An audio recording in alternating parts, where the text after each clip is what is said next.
I climbed to the rooftop. Marine guards had beaten the Vietnamese out of the way so I could get on the chopper.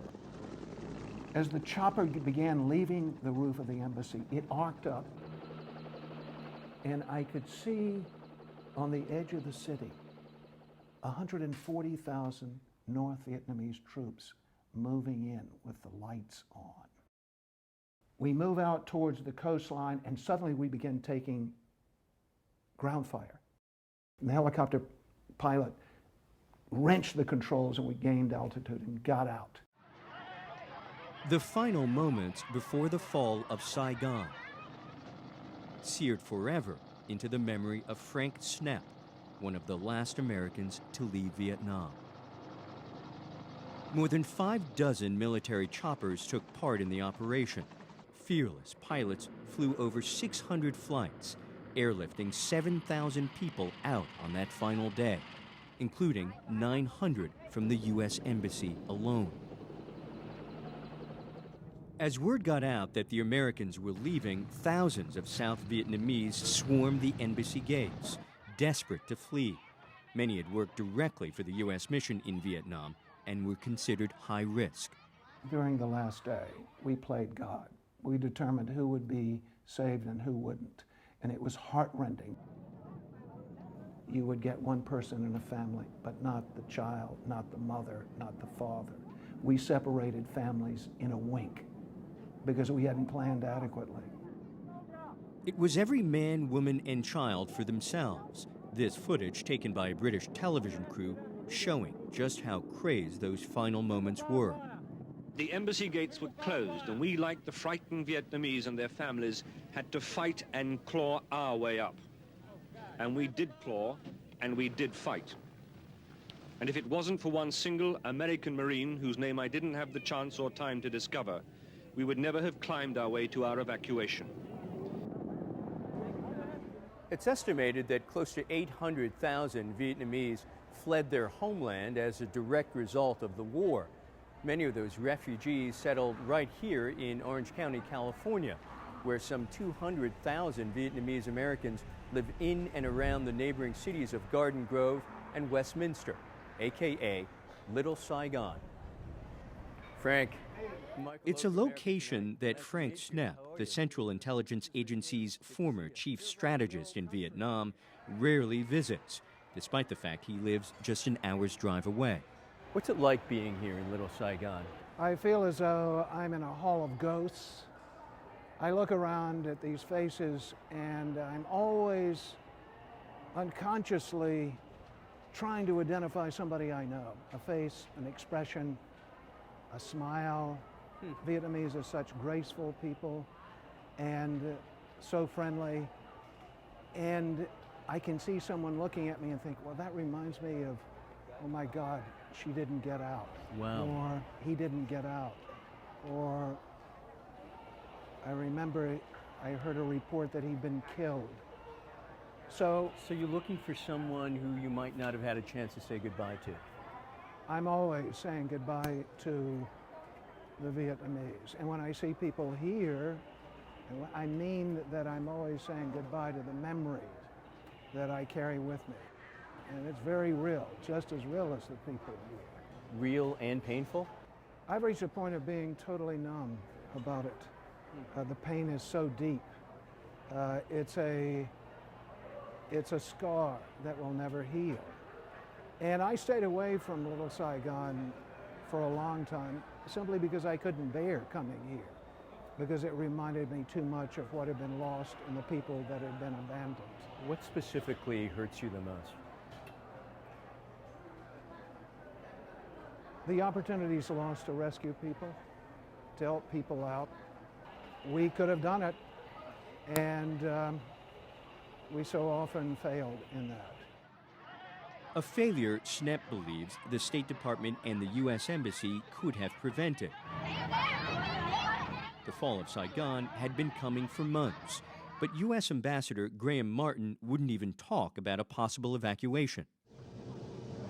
We'd been seeing scenes of people fighting their way onto choppers for a month. We had a human tsunami rolling south towards Saigon. That, in the last 2 months of the war. So the scenes of the last day had become terribly, terribly familiar, and unfortunately, there would be more of them. Did the launch of Operation Frequent Wind catch some U.S. officials in Saigon by surprise? Graham Martin never thought that moment would come. He was the ambassador in Vietnam. He had convinced himself the communists would accept a negotiated settlement to the latest hostilities. But he simply had not considered that the war would ever be lost. How could he? Graham Martin was a Cold Warrior in the old stripe. He had lost an adopted son in Vietnam. It wasn't in his constitution to admit that the war was finished. He would not surrender to the godless communists. But the communists were intent on taking Saigon. North Vietnamese artillery and armor units pounded South Vietnamese targets around the clock. The violent barrage cleared the way for ground forces to capture key cities like Hue and Da Nang in late March. The North Vietnamese army had achieved the unthinkable. In just weeks, they had captured the northern half of the country and obliterated half of the South Vietnamese army.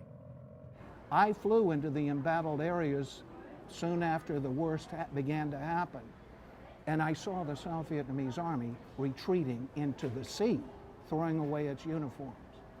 It was a horrifying sight. Bad soldiering, bad leadership on President Thieu's part is what led to that rout. The North Vietnamese army had surrounded Saigon. The only way out was by helicopter, boat, or barge. But before Snepp and his colleagues could leave Vietnam, they had to protect their life's work. What did you do about all the sensitive equipment, documents, etc., that were in the embassy? On the last day, we had done so little to get rid of classified material that we were basically running the incinerators on the roof all the time. And what that meant was the building itself, the embassy, was shaking all the time because the incinerators were going. They were burning tons and tons of classified material.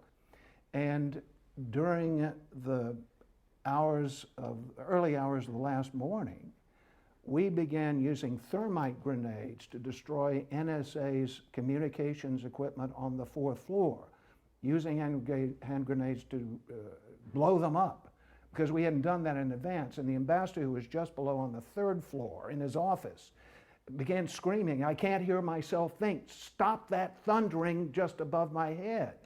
And we had to tell him, "Mr. Ambassador, we have to destroy NSA's communications equipment because it falls into enemy hands. That's top secret equipment." So he had to grin and bear it. But despite their best efforts, they couldn't destroy everything. In 1977, Frank published a controversial memoir revealing that sensitive documents had been left behind in the rush to leave Saigon.